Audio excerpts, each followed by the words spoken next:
Hi, I'm David Stoker, and I want to welcome you to the Better Life and Recovery #Hope Dealer Movement podcast. As a visible and vocal member of the recovery community since 2009, I'm frequently asked questions and for advice from people all the time. Some are curious, some are still using, some are in recovery, and some people just care about somebody who's currently struggling with a hurt habit or hang-up. If people in my community have those questions, I guarantee that people everywhere are looking for answers as well. We started this podcast to give you answers and support, because not only is recovery real, it is amazing. Hope you enjoy the show. So this week we are going to be talking about fear. I think fear is an important topic. It was Josh's idea, so I'm sure he'll have lots of good stuff to add on it. Man, fear is a liar. I think we were just singing that. Fear is a liar. Thanks, Zach. We appreciate you. That's awesome. No, fear is a liar, but I think fear kills people. Fear stops people from ever stepping foot out. Fear stops you from attempting sobriety because you know that you'll never last. I think so often people they walk around with doubt. Sure. What do they say fear stands for? Forget everything and run. Yeah, right. What else do they say fear stands for? False evidence appearing real. Yeah. So, and that's what it is. We create something, and because of something that we create, it stops us from really living life. Yeah. Why would I ever ask her out? We just talked about relationships, Right. So why would I ever ask her out? If I ask her out, she's going to turn me down. Mm-hmm. Right? Because nobody loves me. Nobody wants to be with me. Right. It's the fear. Like the definition is a feeling induced by perceived danger. Yeah. Perceived danger. Right. So that means that it doesn't have to be danger. Sometimes, yeah. Right. Sometimes you're walking through the Amazon or you're walking through Australia where everything's poisonous, and you think you see a snake, and you jump. Now, if it was a snake, that's some pretty healthy fear, and that's a positive thing. If it wasn't a snake, then you jump for absolutely no reason. Yep. So I think fear kind of works that way. Is I would just my train of thought just kind of stop there. I'm like, I'm going to make this really great analogy, and it's not going anywhere. Yeah. Here's what I think about fear. Is this was, if anybody has messed with crystal meth in the past and how it fries your brain, man, and it induces that paranoia, Right. This was years after I was into recovery, and when I was active in my addiction, I always had this insane fear that the cops were there, the SWAT team was in the trees, all over the place, man, and following you in their cars. Without fail, they were. They never arrested me, but. Turns out they're never there. But anyways, I was at an outside mall in Phoenix, and this was 2 years into my recovery, with my mom, just having lunch with her. And I don't know what it was. I don't know the environment or somebody I saw or a look in her eye. I have no idea what it was, but all of a sudden I had that fear rise up in me that I used to have all the time when I was active in my addiction. And I became convinced that she was setting me up. And I wasn't wanted for anything. It wasn't in trouble. And I remember I could see, active in your addiction, you see this all the time. I could see the cops. They were there. Right. I could see these guys undercover walking around me, and I could see my mom trying to signal to them. And it was just an insane thing that snowballed. And I remember looking at my mom, and I said, "Why are you trying to set me up?" And she's like, "We're eating Jimmy John's, Josh." And I'm like, "I can't even dine and dash. I already paid for it." Right? And it's fear. It's just induced by perceived danger, something that was not even on planet Earth, not even close to real. That just totally froze me in that moment. And I think when we let fear run that into us, it does. It freezes us, and it paralyzes us and it prevents us from really moving forward in life. Yeah, I changed the way I used to ask that question, because fear says, "Why would I do that?" And now I ask myself, why wouldn't I do that? I remember reading a quote, and once again, I remember people's quotes. I don't remember who says anything because I killed a lot of brain cells. Yes. But he says, people see things that are and ask why. I dream of things that are not and ask why not. That's so good. And to me, that's what overcoming fear was. Instead of saying, what's going to happen to me if I do this, I look at it, what's going to happen if I don't do this? So good. Right? Because I'll be honest, when I first looked at leaving a pretty good career. Actually, as a therapist, not gonna lie, therapists can actually make pretty decent money. When I looked at leaving a career that I'd gone all the way through grad school for, to start doing recovery supports, people are like, "Oh my gosh, what are you doing?" And I said, "Well, I'm going to start a nonprofit." And, well, why would you do that? And I told them why, and they're like, "Well, that's not going to fly." And then whenever I was like, now that I have all these events and stuff going, I need to open up a recovery community center. Well, why would you do that? Nobody opens up a recovery community center. It sounds dumb. I had all these naysayers that were around me. I remember they did an interview with a couple people whenever I was a Missouri Mental Health Champion a couple years ago. And one of them was with my old director who had hired me. An amazing woman, Mary Turner. She hired me knowing my past, knowing that I had used for 25 years, knowing I was a convicted felon. And she had me work a practicum. And then after my first practicum, she hired me on full time. And in this interview, she said, he would come to me all the time with this dream he had. And she said, I would explain to him why that wouldn't happen. And then he'd leave. And then he'd come back to me and show me how he was doing it, like 6 months later. So I think that's something that I've always been able to do. And the cool thing about Mary is Mary always supported everything. Like, she was my first board member and literally looked at me and said, "I know someday I'm going to lose you. But you're really good at what you do here, but you're great at what you do out there." That's so good. And to me, she supported me through that fear, because I think I've had to step out in fear. And that's the other thing, is realizing that fear, it literally does. It exists in your mind. Yeah, it's so good. In a state of mind. If you really want to do something, you can let fear dictate you not doing it, or you can do it regardless. What are some of the practical things, when people were telling you, "No, you shouldn't do this. No, you can't do this"? What is your thought process when somebody says that to you? My thought process was, me and my wife set out a budget, and based on the budget, it says I can make 30% less than I make right now, and still pay bills, and still make sure that my kids have food in their belly and a roof over their head. Because that's literally, I took a 33% pay cut whenever I shifted jobs. And then amazingly, I got brought in to consult on a couple federal grants, and instantly made up that money that I was out. Yeah, isn't it so even though we could have lived on what I was making, it brought it up to a place. It seems like that's how it always happens when when you're doing the right thing. I'm not going to say good things always happen, because life's still going to kick you in the butt. There's still that fear. What if I can't pay my bills? Sure. I have a different big book than a lot of people do. My big book is a 66-page love letter. But, there's a reason, I think, that somebody came out and said, if you're going to go out and teach and travel around, I don't know if I get married. Not because you shouldn't get married, but because it's a lot harder. For several years, my wife was like a single mom. Because I was always gone, traveling, speaking, talking, and I still do that a lot, but not as much. But it definitely takes a toll. But I think, I think we need to look at fear and literally maybe do a cost-benefit analysis. Well, I like CBAs, right? Basically, if I don't do this, what's the positive things that can happen? What's the negative things that can happen?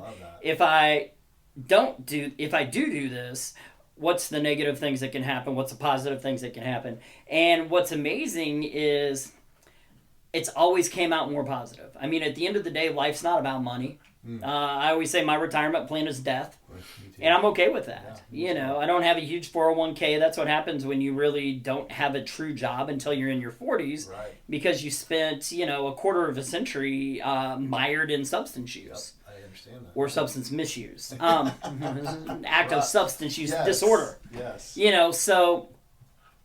So there's not that fear, but I think we've got to look it in the face. Yeah. I agree. And do the right thing. And at the end of the day, that's why I may not make the money, but I sleep better than I used to, because I'm doing what I love, and I know that what I'm doing has an impact. I agree. Yeah.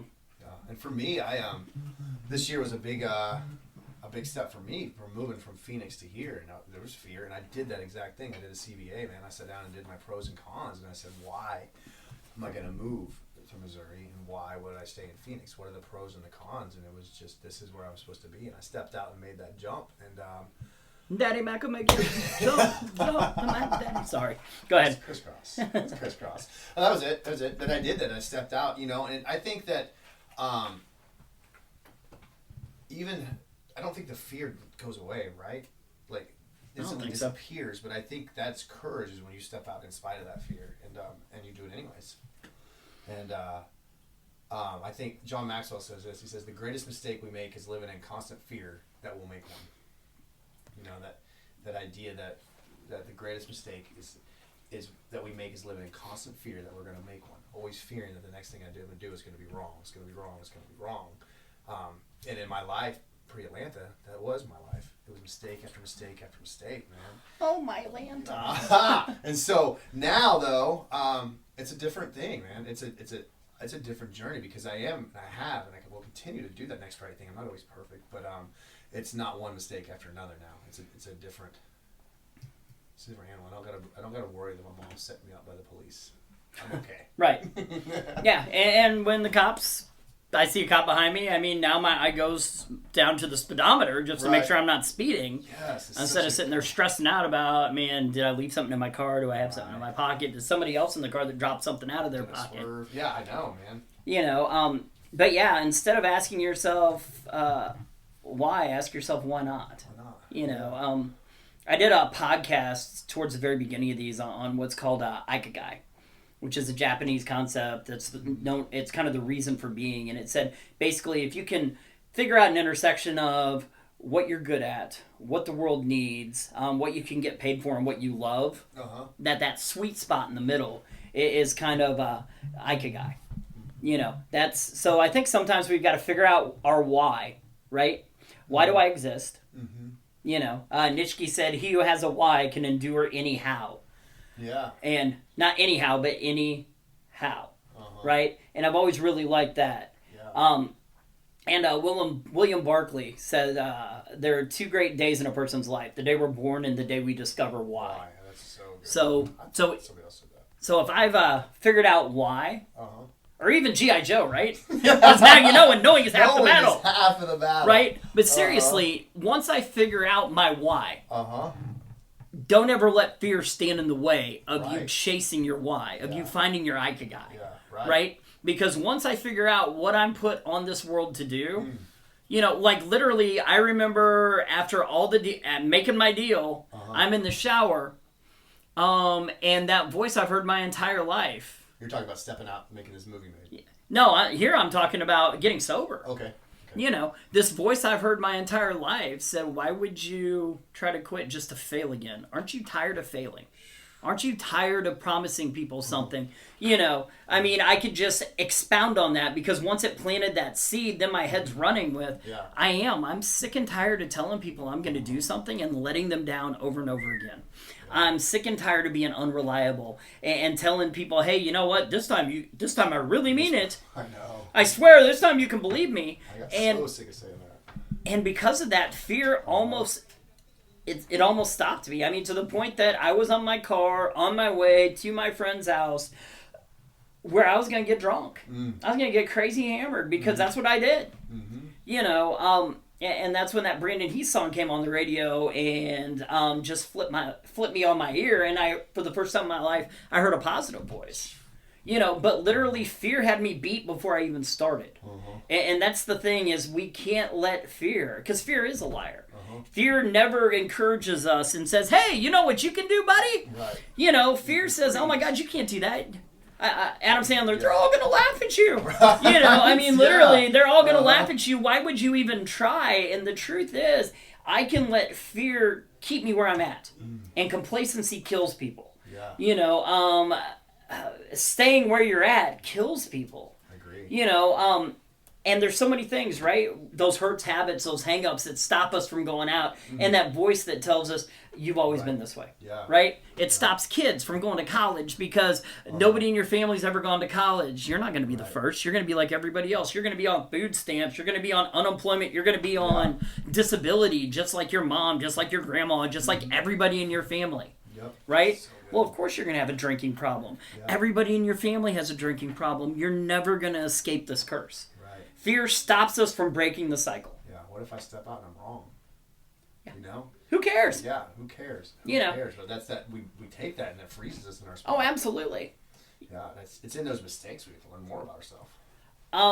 So we talk about the locker room sometimes, right? And I did the locker room, and I have all these things laid out, and I presented it at a conference. And at the end, I said, hey, you know what? This is the first time that I've ever presented this. Is there anything I left out? And this is at a consumer conference, right? So it's people with mental health disorders, developmental disabilities, substance use disorders. And this girl raised her hand. And I'm like, yeah, what do you think I should have in there? And she said, you didn't talk about losing in there. She said, and I think you need to talk about it because losing is where we tend to learn the most. And I was like, oh my God, you're right. I don't have losing in there. So I think about it this way. It's a sports analogy, the locker room. Let's do it. So imagine I have an opportunity to practice for the rest of my life against a fifth grader, basketball. Right. We're going to play basketball, and there's this little 10-year-old fifth grader that I'm going to play basketball against, 4'6". Right. And then I have an opportunity to play against Michael Jordan and practice against him every single day. If I practice against a fifth grader, you know what I'm going to do every single day? Win. Hashtag winning, right? I'm going to win every single game we ever play. Right. I can take half of it off, and I'm still going to win. Yep. If I play one-on-one practice against Michael Jordan for the rest of my life, you know what I'm probably never going to do? Never going to win. Never going to win. But imagine 2 years from now, me practicing in a gym with Jordan every single day, one-on-one. When I step out of there and I play somebody else now, how's my game going to be? Right. It's all elevated. Now, if I just play against that fifth grader and I win every day, how's my game going to be when I step out and play against somebody? Yep. I'm probably going to get smashed. Yeah. I'm not going to get better. I'm not going to learn, when I put up that shot and I've got this dude blocking it and cramming it back down my throat. Yep. I'm not going to learn how to put a high arch on it. Right. How to do a jumper. How to shoot a jumper. Right. How, sometimes whenever I go in for a layup, I'm going to have to come off the side off the glass because this person's coming at me with an arm because they're taller than I am. Yep. And everybody's taller than I am. I'm Even me. 5'6", and I will tell you, I got pretty decent at basketball back in the day. We used to play it on the yard. You play a year of basketball on the yard in prison every day, you're going to get pretty stinking good. Yeah, I get that. Right? Not to mention all the ball I played before then, but those are things that I had to learn, how to post off people, how to push off a little bit so I could get that separation. Right. I'm not going to learn that from playing the fifth grader, even though I'm going to win every single time. Yep. It reminds me of I haven't played video games in a long time, but last time I did, I had Sega Dreamcast. That tells you how long ago that was. Sega! And I played NFL 2K1. And I would stack my team when I played the computer so I could win. I wanted to win 100-0. I wanted to rush for hundreds and hundreds and hundreds of yards every time. And then I would have a friend come over to play me, and they would smoke me, and I hated it, because I just was used to stacking the team, just like playing that fifth grader. I was never really that good at it. Right. And yet we begin to think that we're good at it. So fear stops me from stepping out. Fear tells me that losing's horrible. Yeah. But it's not. I can't tell you, I like to watch UFC, and I grew up watching boxing. I can't tell you how many times I've seen somebody get knocked down and come back and win the fight. I've seen people completely down and out. Yeah. I think of the Frankie Edgar, oh my gosh. Oh my God. Who was the brawls that he had? Yeah, with Benson Henderson, some of those. Yeah, but no, not the ones with crazy, Bendo. Dang it. Cannot think of the guy's name. But anyway, they had a couple of huge fights, and they both just beat the tar out of each other. I know I'm gonna sit here and look it up on my phone right now. I'm like, Frankie Edgar. We're gonna have to go way back for these too. But it really doesn't matter. Yes. But it does. Yeah. It really doesn't matter at the end of the day. But I mean, he looked like he was completely out of it, and yet came back and won these fights. And those are the stories you remember. Oh, absolutely. You know? I mean, you don't grow on the peak of the mountain. You grow in the climb. Right, You know, yeah. whenever they talk about the valleys, that's huge. Mm-hmm. Because you grow in those valleys. Gray Maynard.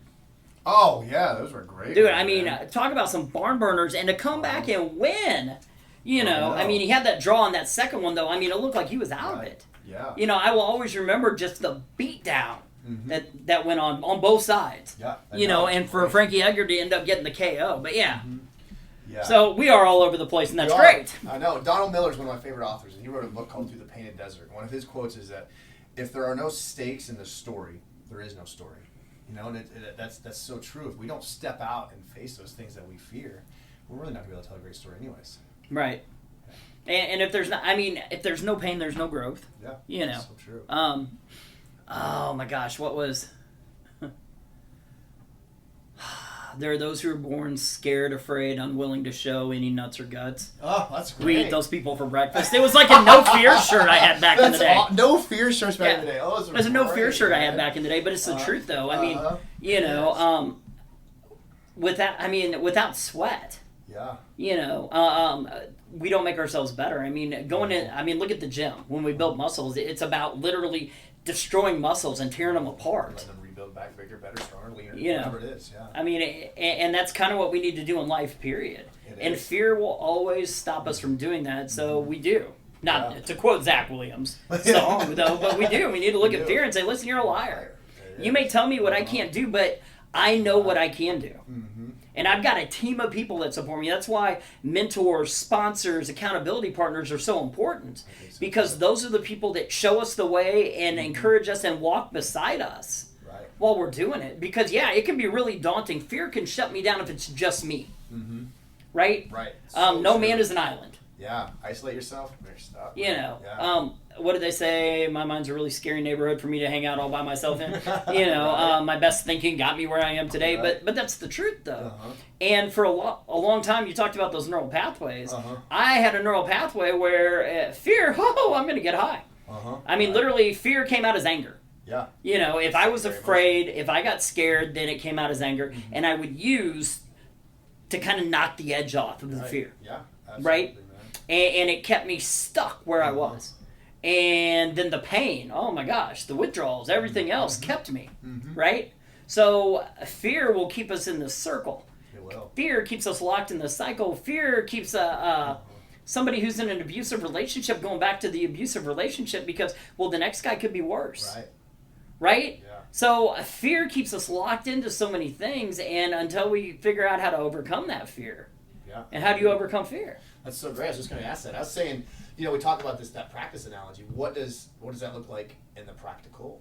Like, how can we practice facing fear every day? I think if you find yourself in the comfortable too much, then you're not facing the fears in your life, man. And so if it's fear of rejection, you need to put yourself in a position where you can be rejected. Well, in CPS, I mean, we have this little worksheet, right? Moving through fear. Oh, we sure do. It says, you know, ask yourself a question. If I were not afraid, I would blank, blank, blank, blank, blank. What is it? What would you do? What would you do? What would I do if I wasn't? If you weren't afraid, what would you do? More than I'm doing. If I wasn't afraid. I know, I'm living my best life. Like, literally, I said this at the last CPS training. Because when I would do this, I would say if I weren't afraid, I would step out on my own. You did it. And this last CPS training, I went back and I'm like, crap, I can't use that anymore because I've stepped out on my own. My board figured out a way to pay me. Yeah. So yeah, but anyway. Yeah. I wasn't afraid of being an astronaut. You know, but you ask yourself that question and then, okay, so what is it that's stopping me? Like, what am I afraid of? What's keeping me from living my best life right now? Yep. And usually it would be fear of failure or fear of what others think. And one of those two things, which is both intertwined with each other because I'm fearing I'm going to fail because then I'm going to fear what people are going to think about me for failing. Right. So that's kind of what comes to your mind in that situation. So what have you learned from past experience about how to successfully deal with those feelings and thoughts? To walk it out. To face it, you know? Not escape from it, not hide from it, but face it. And if I feel like that it's, like in your case, to step out and do something, or in mine, when I stepped out and moved to Missouri, to face it. So what are some small steps that could help you deal with those feelings and those negative thoughts? So good. I think that's where accountability partners come into play. I think that's where mentors come into play. That answers the next question. What kind of support would I like to have to help me through that fear? And you know what else helps me is since Atlanta, which was in October 2014, I have journaled every day of my life. And sometimes I think things, and I think they're okay, and then I write them down on paper, and I'm like, don't ever say that out loud, you know? And so it helps me get my thoughts on paper and really get a grasp of what's going on up here. I do that on Facebook all the time. No, I'm serious. I will put in my reply, my retort, my comment, and get it out, and then look at it, and delete. Every once in a while I'll be like, maybe I should. Hey, Julie, should I post this? And she's like, if you have to ask me, you probably shouldn't. So I love it too. And you like to put some fire starters out there too. So identify your support. Yes. Who are those people going to be? Mm-hmm. What have I learned about successfully dealing with feelings that arise when I move out of my comfort zone? That's good. I have learned it's okay to feel those things. I've learned that. Because before I thought it wasn't okay, and I tried to stuff it, or try to hide, or try to escape. But it's okay. It's okay to be me. It's okay to feel this way. Yeah. So, do you tend to try to avoid feelings, run from feelings, or tolerate the feelings? I tolerate them until they bubble up over me. Okay. Yeah. I am a very deep feeler, and so but I can tolerate them, and then they'll bubble up over. Yeah. So maybe setting something up like that. Mm-hmm. Yeah, and then so if that's the way I've dealt with it in the past, then what am I going to do now? You know what? It's okay to feel this way. Instead of running from those feelings, instead of tolerating those feelings, maybe I need to work through those feelings. Mm-hmm. Man, I've always failed. Well, you know what? There's lists of people. Abraham Lincoln lost like his first 6 elections. Right. The people that wrote the Chicken Noodle Soup for the Soul, they went to over 30 publishers and were turned down by over 30 publishers before they finally found a publisher that said, hey, you know what? We'll go ahead and do this. Mm-hmm. It's one of the biggest selling books of all time. Yeah. Imagine being those 30 people that were the naysayers. Yeah, I don't want to publish that. Yeah. Imagine the hundreds of millions of dollars that they've lost out on because they didn't step out. That's so good. That reminds me. That's probably mine. Is I wrote a book and I had a bunch of people supporting me in it, and I took it to the first publisher and they denied me, and I haven't picked it back up since. That fear of failure. So, sounds like you got a book we need to get published, don't you? Yeah. That's awesome. Yeah. Alrighty then. So, look fear in the face. Tell it it's a dirty liar. Amen. Find yourself people that can help support you through whatever it is you're afraid of. First, piece through and make sure that, sometimes there's a healthy fear and it's there for a reason. Yeah. Right? Is this something I should do? Is this something I would want my kids to do? Is this something I would want my niece or nephew or that person that I care about the most to do? Mm-hmm. Is this something I would do if they were watching me and they were standing right here next to me?